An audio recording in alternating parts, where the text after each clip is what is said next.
The Red Center presents It Takes a Village, development of a multidisciplinary research center to combat menstrual stigma. Multidisciplinary challenges require multidisciplinary solutions.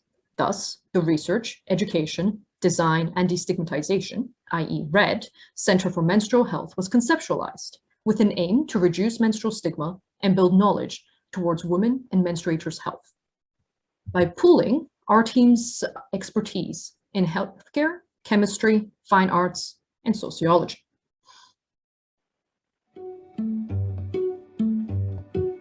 So, Red Center team, what inspired you all to build and become a part of this project? Hi, Mira. Thanks, Michelle. Okay. So my doctoral research not only concerns understanding the menstrual taboo in multicultural Australia, it also concerns the ways that we work to dismantle taboo. So menstrual taboo is pervasive and it manifests itself very differently amid different cultures. So you can imagine that the task of generating cultural change of this proportion is complex and enormous. So my interest is in producing documentary film and exhibition to contribute to the solution. But what is really needed here is kind of knockout punches from every possible vantage point with numerous resources and skill sets. It was at the Mothers and Babies Research Centre where I was working with some of the team to develop innovative pads that I essentially found my people, you might say.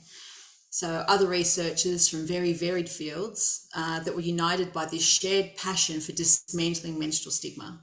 So together, we could see that the different knowledges and skills that we're applying to pad design could essentially be applied to many and any powerful project addressing menstrual stigma to improve women's health. Hence, the Red Center was born.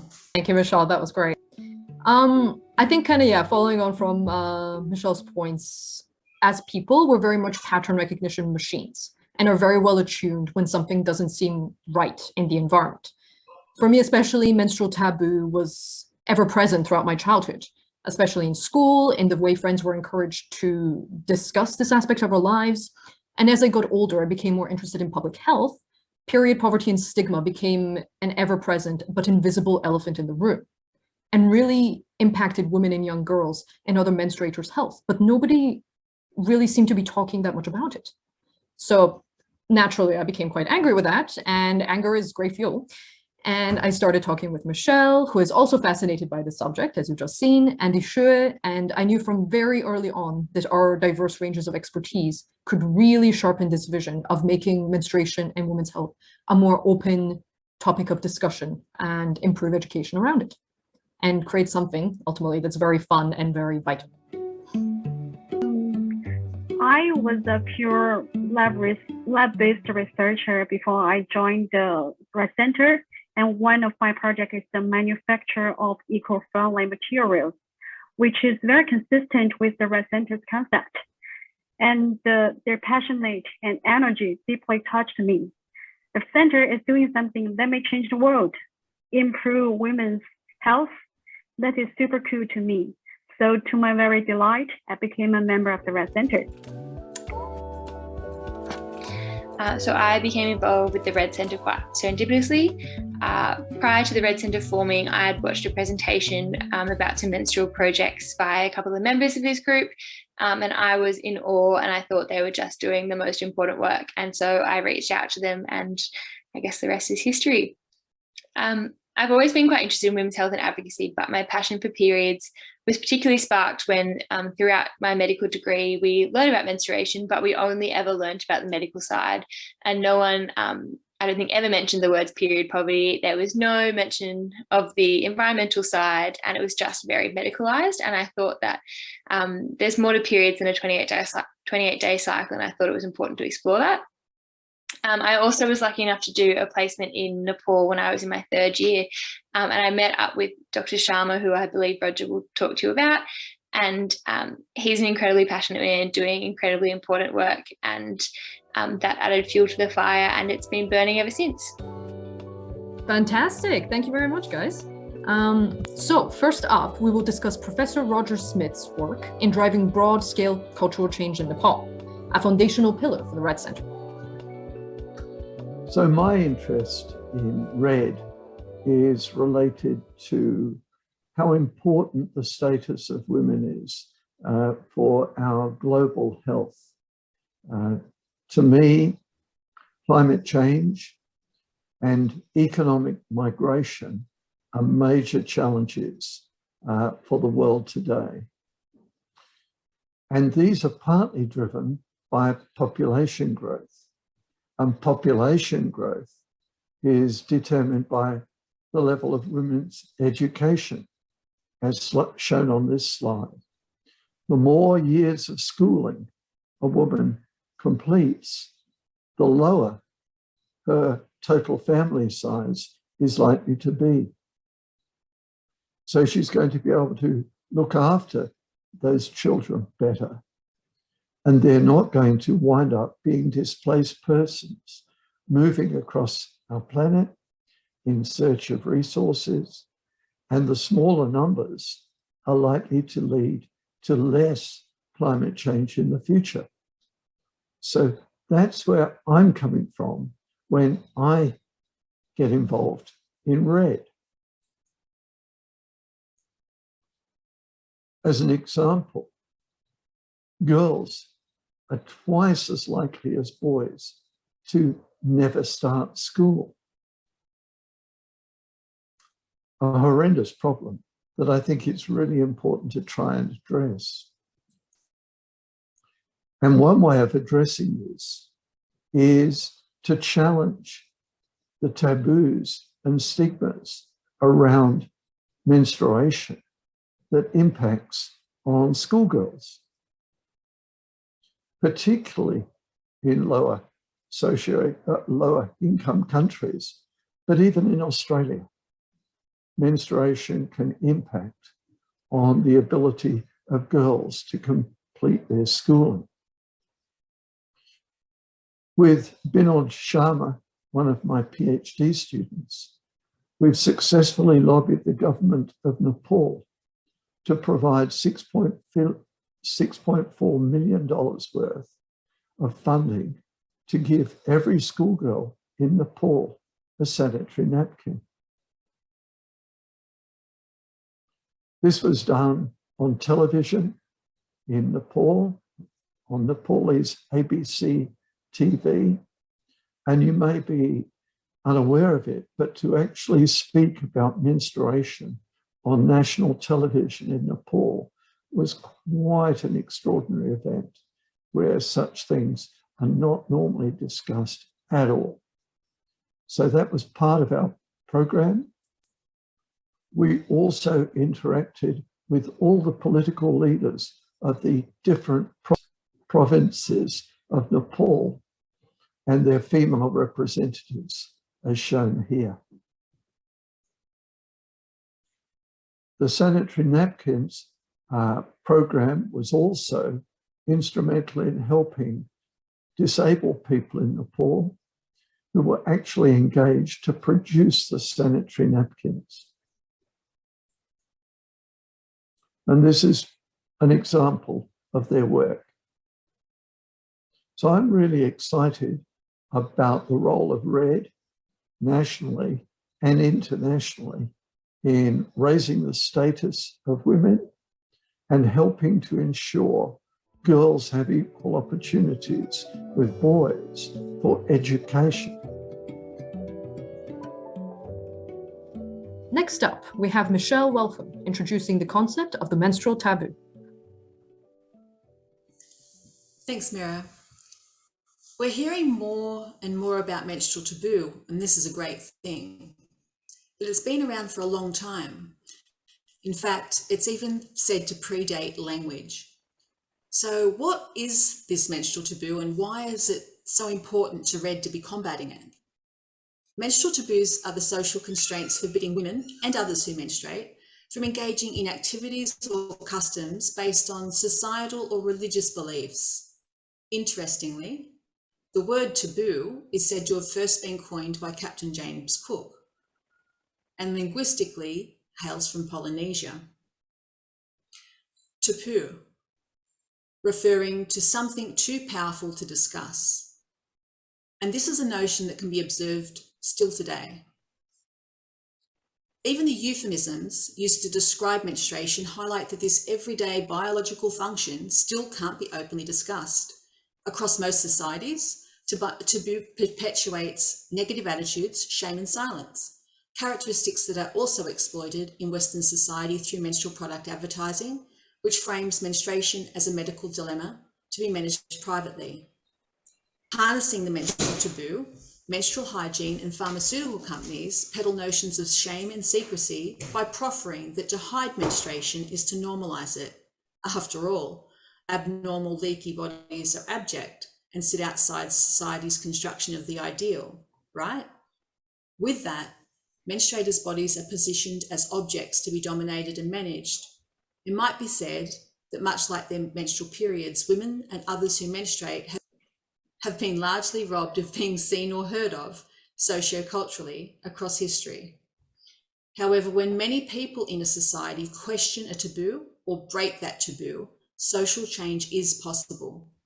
RED sees eliminating menstrual taboo as a means of improving lived experience, well-being and potentials. Our individuals on our team bring their unique expertise to the research and public outreach projects that are designed to make this change possible.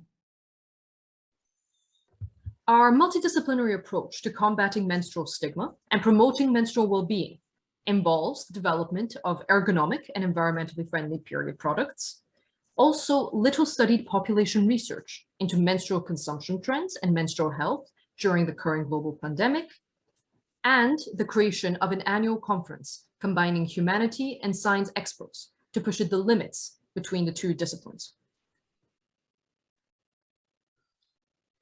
We're also embarking on creating our first art exhibition this year, with each of our team members contributing works drawing on their disciplinary traditions and methods for an exhibition titled From the Womb to the Tomb. RED is also prepared to make a noise, so if it means shining a light on menstrual stigma through art activism projects and installing public works in our region through our activism collective. And we're promoting environmentally friendly consumer choices and effective waste management solutions for biodegradable items, particularly menstrual products for Newcastle residents. Our activism collective will be installing artworks in the city of Newcastle. All of these great projects would not be possible without the RED Centre's cohesive branding and media presence. Now, we will have an in-depth dive into the formation of a cohesive online presence and complete branding suite, spearheaded by Dr. Kimberly Williams and Michelle Weltham. Take it away, Michelle. Thanks, Mira. Okay, our branding suite is an excellent example of how our multidisciplinary team came together to find design solutions. Our process was very easy. It simply began with brainstorming and concept mapping names and motives representative of our organisation's interests and around colour and format that would distinguish RED from other period power type organisations. We collectively devised concepts and birthed a series of potential logos, and with that collaborative feedback, a complete branding suite, including variations, was developed. RED's communication is key to our rapid and organic design processes. Obviously, Michelle is the design brain behind the RED branding concept, but just thought I'd add a little bit to why we chose some of the branding that we did. One of them is we obviously went with a strong red colour. Our name is the RED Centre, so it simply wouldn't make sense if we went with blue, but also because there's already quite a few companies and brands out there who have a similar kind of message to us and who use, we want to differentiate from their branding. For example, Share the Dignity has quite a strong pink colour throughout most of their posts and their merchandise, and so obviously we wanted to differentiate ourselves from them, and so we've gone with a strong red. Another one of the reasons is because I guess part of the mission of the Red Centre is to destigmatise periods. There's something that about 51% of the population will have at some point or another. They're nothing to be ashamed of, and we didn't want to sugarcoat them. So there's no point having a pastel blue or a green or something quite nice and pretty, and when in reality their periods aren't always pretty, and they're bright red, and we thought that red is the colour that best represents them, and that's what we wanted to show. These are a couple of slides from the Red Centre's Instagram. Quite a few of them are our tiles from our conference that we'll talk about a little bit later. But you can see that we have kind of a big colour scheme going from the bright reds down all the way to the slightly lighter pinks. But we did steer away from those bolder pinks that a couple of other companies are using. And I guess you can see down in the corner there with the red tile about Texas that we're quite passionate about education and using design in education to around all women's health issues, and also not just locally, where although we're a Newcastle based centre, our interests are regionally, nationally and globally, and not simply just in developed countries, but developing as well. And we think it's important for people to know what is happening around the world, because ultimately it all affects us. So one of the aspects of our Instagram that I'd really like to expand on is our Flow Fact Friday. We started this quite early on in our Instagram feed for a number of reasons. One was to get some regular content going, to kind of build up our brand and show what we're about, and they're about educating women, but not just about the stock standard menstruation issues, but about kind of the wider implications. And so we developed a regular branding background and would just change the fact each week, obviously. And so here's a couple of the ones you can read there. We thought it was important to kind of share a wide variety of facts and ones that would make people engage a bit more, and went from there. But one of the ideas that I'd like to do moving forward is change our Flow Fact Friday from a Instagram tile and instead making it into a video format. And what this would involve is it would start with some Red team members, but then we'd move it to audience engagement. And what we would do was ask our followers to either remember a fact that they found out in their day-to-day life, or go away and Google a fact about something about periods they might be particularly interested in, whether that's the social side or the period poverty side. And to record themselves, so introduce themselves. Hi, I'm Kim, I've been following the Red Centre, and my Flow Fact Friday is ABC, and send that to us, and we'll use that as our Flow Fact Friday. One of the reasons why I want to do this is that I think it will foster a really positive relationship between the Red Centre and our followers. I think it creates more of a personal experience to kind of increase that engagement and make it feel like a more tangible connection between us, rather than just kind of content creator and consumer, to make it more kind of double-sided. And in the end, the point of Red is to empower women to take care of their own health and to advocate for themselves and each other as menstruators. And then I think one of the other reasons is that it will increase our variety of content on our feed as well. Instead of just being a simple Instagram tile, it will be a video, and all the evidence shows that using a variety of media sources, so videos, reels, and photos, increases your engagement with your audience and gets you a better return on your content. And so I think that moving forward, that's the way we're going to go, which is exciting. The Red Centre's branding and audience engagement was put to the test very soon after our inception, as we conceptualized and hosted our first conference and first project, titled You Can Ask That, in honor of Women's Health Week 2021. This online event included presentations surrounding environment, menstrual stigma, the workplace, and women's health and lives as they relate to menstruation, with our advertisements emphasizing this multidisciplinary nature and promoting its educational, networking, and artistic opportunities. Our heterogeneous panel of members, including clinicians, educators, musicians, activists, models, historians, and many more. Individual presenters were encouraged to take our promotional materials and configure them to incorporate their own personal branding, particularly on social media platforms such as Facebook Instagram, and Twitter, while retaining the Red Center identity. This interactive, flexible advertisement model led to a diverse audience demographic and encouraged spontaneous audience and presenter discussions. This conference was ultimately a resounding success. Michelle, as the designer of our poster, do you want to talk us through its creation? Yes, thanks, Mira. In designing the promotional materials for the You Can Ask That conference, our intention was to create a conference poster that communicated a punchy, enjoyable vibe. People weren't just going to talk about periods, they were going to have fun doing it. So, we appropriated a 1950s movie-style poster that played on the notion of how women's lives in this era were in many ways characterised by oppression and discretion, and especially discretion around menstruation.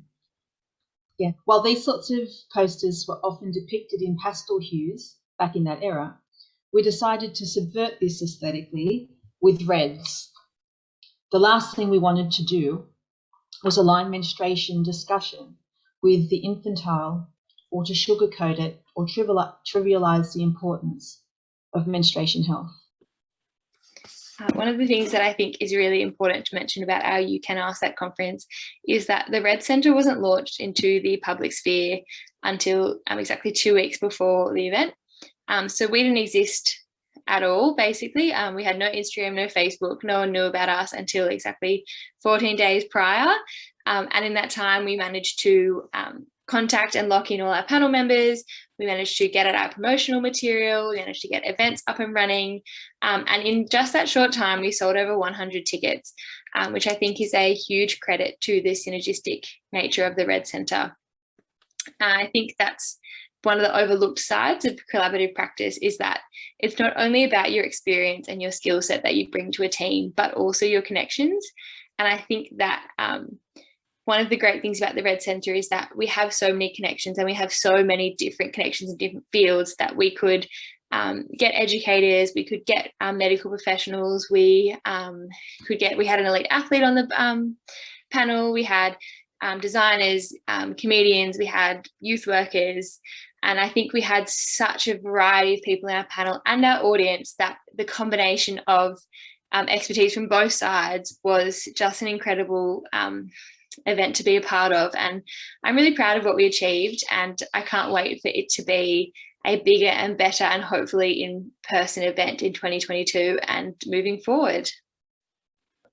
So just to add in here, I think it's pertinent to mention that since we are all scholars and experts in different areas, our networks were vastly different, and we had to adapt our conference pitch to a range of different perspectives. We had to think about how to produce a level, kind of equitable conference in which, musicians and physical therapists and comedians and medics and people from all sorts of life could interact with each other comfortably and share knowledge that was cohesive and understandable to the general public as well. Also, in terms of having people present, this was on a completely voluntary basis. And we made that clear from the beginning, but we are aware that going forward, there will need to be some kind of reimbursement involved, particularly for artists who are not typically within this field. Kimberly was also the creator of Push-Ups and Periods, a period-themed workout.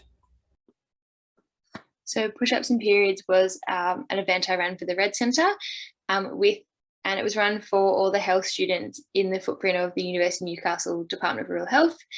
So I was based in Taree, so we ran it there first. And what it was I wanted to create an event that really increased the awareness of some of the non-medical side of periods for health students, and wanted to make it interactive and fun. And so what I did was do a period-themed workout. So, for example, we did 23 squats to represent the 23% of girls in India who drop out after getting their periods, who don't go to school anymore. And say, like, we did 10 push-ups for the 1 in 10 girls who reported bullying at school about their period. And so we did this workout. In between each round, everyone got given a little red card, which had either a question or a topic for discussion. So something like, what do you think schools are lacking in their period education syllabus, or who taught you the most about periods? And that was just to open the dialogue between people in between rounds and get the discussion going. It was really successful. Everyone really enjoyed it. I obviously gave out some red Kit Kats as prizes and did a survey afterwards. And obviously the sample was health students, so quite a specific group. But the two kind of salient topics that came up when I asked what the biggest takeaways from the event were the educational aspects of periods, and I guess being health students coming from a generally privileged background, none of them had really considered that having a period might impact on a girl's education. And so that was probably the biggest takeaway. And the secondary one was the environmental impact, especially the males that turned up said they had no idea that there was really environmental impact on periods and never really thought about kind of the waste aspect before. So I think that was really interesting. Moving forward, the Red Centre would love to create push-ups and periods as a more wider event for the community. So whether we run that with corporate teams and create more of a competitive atmosphere as a fundraising event, or just kind of an awareness and advocacy event to A, get people out and moving, but B, to increase awareness of some of these non-medical side of period stigmas and period issues that aren't generally talked about. But when you put them in the space of doing a workout and having like a fun team environment, then it opens up the dialogue. And I think that's really important. Following the success of our first You Can Ask That conference, we were actually approached by both the Eve Edit and by writers from the HMRI Connect, that is a Hunter Medical Research Institute newsletter, to provide some information on our center and our goals for the future and essential plans and how everybody could get involved. As the Red Centre picked up speed in terms of partnerships, we also knew we needed to advertise ourselves, and therefore kind of discussing our goals with both the Eve Edit and HMRI Connect was an interesting exercise in terms of the way that we had to draft our argument between the two different online newsletters. With the Eve Edit being more of a cultural popular news type online presence, and which allowed us to explore ideas more thoroughly, delve into the history behind it, and it was in a far more like interview style format. While the HMRI, which is naturally built more towards scientists and researchers, our introduction there was more of a thesis statement and came from us as a cohesive group, as the Red Centre, rather than us discussing our individual goals or different perspectives. And again, both provided vastly interesting experiences and both allowed us to sharpen our goals and our media presences in different ways. Another pillar of our Red Centre is research into the environmental impact of menstrual taboos and period products, presented by Dr. Ishaya Chow, by Michelle Welcome, and by your narrator to date, Vladimira Fatima. Take it away, Ishaya. Thanks, Mira. Recently, single-use period pads and tampons are the most popular period products on the market. But those disposable period products contain hidden plastics.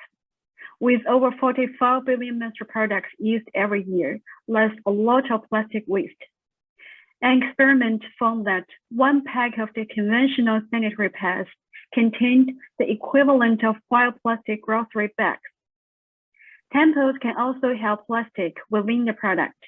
Mainstream tampons commonly are made with either rayon or a viscous cotton blend, with an overwrap made from polypropylene, the same plastic used to make lunchboxes. Polypropylene does not biodegrade at all. Plastic tampon applicators are also a source of considerable plastic pollution. Fantastic, Ishaya, thank you. I'll just add on to that obviously disposable menstrual products revolutionized the menstrual market, especially during the 20th century. With everything becoming more disposable, there was no more, quote unquote, smelly cloths to deal with, no more hanging out period cloths to dry and horror of horror, having a man see it. Instead, improving technology meant that super absorbent sanitary napkins and tampons encased in plastic became the norm. And therefore, women and other menstruators could act as if they never menstruated at all. And this was definitely perpetuated by this menstrual stigma. A lot of advertisement around this was very much like, hide your monthly shame and ensure that nobody is inconvenienced by your physiology as much as possible. And this, alongside being an aspect of menstrual stigma, it was definitely kind of as capitalism kind of picked up speed. This was also part of it, because now, instead of having reusable products that can last you for a decade or so, the average person in Australia today, for example, will spend over $9,000 over the course of their lifetime on period products. Like, that is a huge cost that they have to deal with, alongside the plastic waste that is involved, and alongside, again, the menstrual stigma that is perpetuated by this kind of advertisement and by this kind of business model.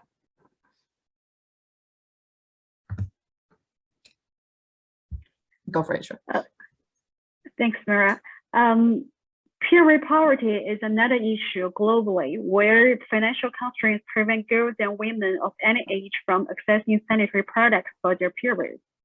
Without access to sanitary products, rags, toilet roll, paper towels, or clothes could be all used as substitutes and may be used for longer than is healthy. Globally, 500 million women and girls live in period poverty each month. In India, only 42% of women and girls have access to period pads, and many are totally unaware of what to do when they first experience their period. In Africa, UNESCO found that girls may miss up to 20% of their school year due to menstruation, with many dropping out of school altogether when they have their first period.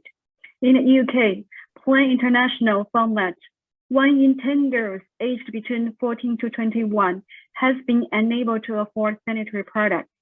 In the US, 1 in 5 girls were found to have missed school at some point due to a lack of sanitary products. Mira, would you like to add here? That's fantastic. Thanks, Yushui.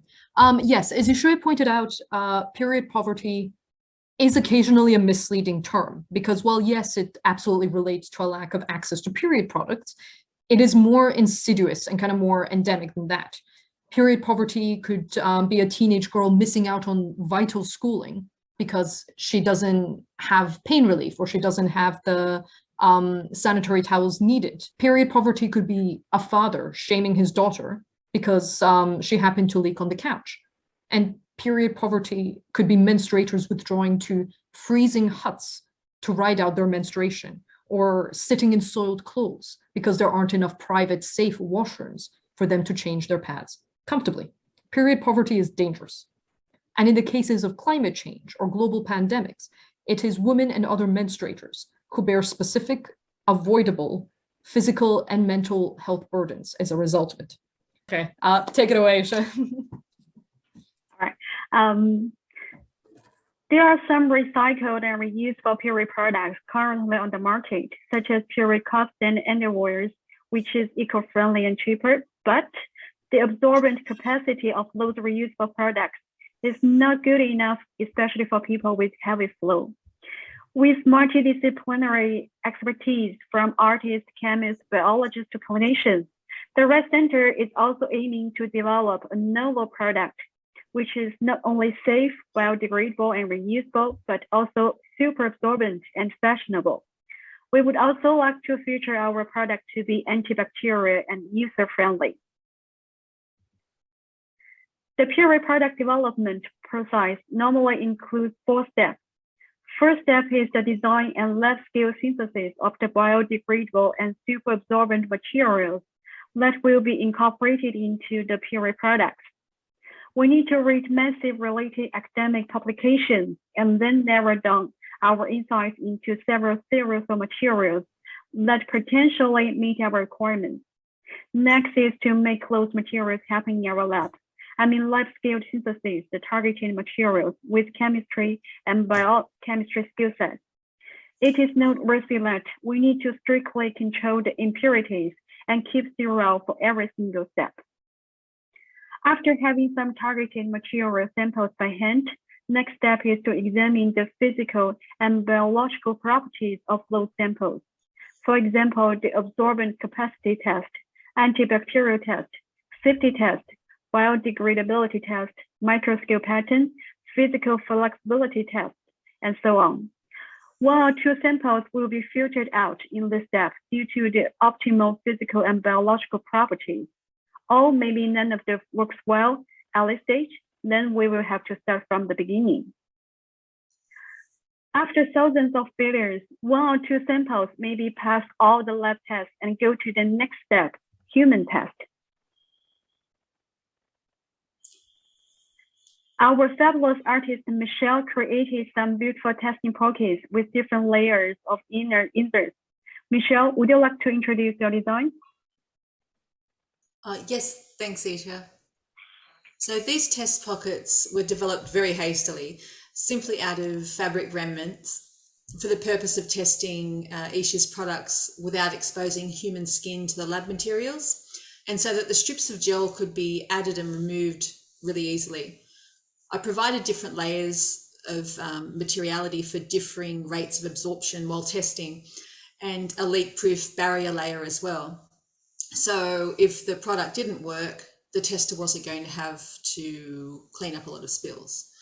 So it proved to also be useful to provide the gel with a protective covering during the washing and drying phase. And the product because the product hadn't responded particularly well to my previous attempts to dry it without casing, even when dried indoors and out of direct sunlight. So I'm keen now to continue in the development phase with Isha and Mira. And also, I'm really looking forward to that product design phase where our shared interest is in collaborating to make highly attractive pads that help to normalise menstruation and menstrual products, but that, as Isha and Mira were saying, also offer innovative solution and eco-friendly alternatives to the current products that are on the market. Ultimately, Red believes that design is political, and menstrual products are a perfect example of this. Design, as you know, can be detrimental to the community, the environment, to economy, and to our health, or design can seek to improve, sustain, unite, and empower. Michelle said after we have successful in synthesizing the material, then we will insert the material into the pocket like Michelle designed. Then we will recruit volunteers with human ethics approval and collect feedback from testing persons. We may also feel at this stage for some reason like this is not user-friendly or the absorbent capacity decreased after several times of washing. But if we succeed in the human test, it will be a huge step. And next, we will gradually enlarge the synthetic process to middle scale and finally industrial manufacture. Again, quality control is the most important thing in every step, and routine inspection is very necessary and mandatory to do for all batches of products. Our team has found several potential materials and completed the lab scale synthesis. And we are in the process of examining the physical and biological properties of those materials. Hopefully, we will have some good news to share in the near future. Brilliant. Thank you, Isha. Thank you, Michelle. So, we have these projects in place. We are developing products. We're developing artworks. We're generating data. Where exactly is that going to go? What are we planning to do with that? Archives, of course. So our capacity and desire to store and retain information, usually in a physical and with modernity in a digital form, is one of the essential aspects of humanity. From the Library of Alexandria to our personal Instagram archives, they are documented memory of movements, of nations, of political and artistic groups, and of self-expression. And they underpin every aspect of healthcare, education, science, culture, and law. Archives inform the future by helping us to learn and understand our past and our origins. But who exactly is usually allowed to write in these archives, allowed to be custodians of them throughout history? The people with the social power and education to write and record in the first place. And what we keep is considered important to society. Therefore, menstruators' experiences, women's experience, anyone who did not fit a very narrow educational, racial, gender norm, well, their experiences didn't matter as much. And that is what the Red Center wants to change, especially over the last few decades, with increasing focus paid to LGBTI and women's archives. We have generated a new movement, and the Red Center definitely wants to be a part of this, in creation of our own online archive, collating digital media from personal accounts, from art pieces, from population research, music, and much more. And this does tie in nicely with our interest in environmentalism and menstrual health. If archives and histories are written and curated by the victors, then important information that can help alleviate human suffering is lost, and diverse accounts of lives lived are lost. So ultimately, in terms of the future of RED, we do kind of want to propagate this idea that anybody has the capacity to be an archivist and contribute their thoughts to online forums, to the think tank that will be the Red Center. We plan to make archives, like we will build websites and from there develop a digital archive that will be freely available. And we'll work within our group and outside of it to make it as intuitive to use as possible. With the creation of our newsletter and utilizing open access resources to publish any data we generate, and through creation of our art bombing collective that will be present throughout the city architecture, we'll make this an interactive space and a knowledge and artistic repository for menstrual well-being, products, and policies. And we will encourage those interested to, for example, bind their own signs, actively change their environment through their own artistic pursuits, and document their experiences, and make this a part of a cohesive whole. Ultimately, our research center would be successful if it is freely available and reaches a platform larger than just an immediate circle of researchers and academics. Archives and diverse sources of information are a right, not a privilege. So what is next for RED?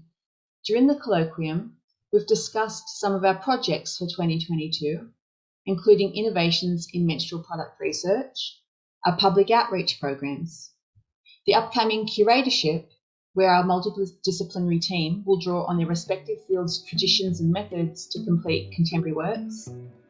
We'll be conducting menstrual health studies this year surrounding periods in the pandemic, and hope that you'll be joining us for these.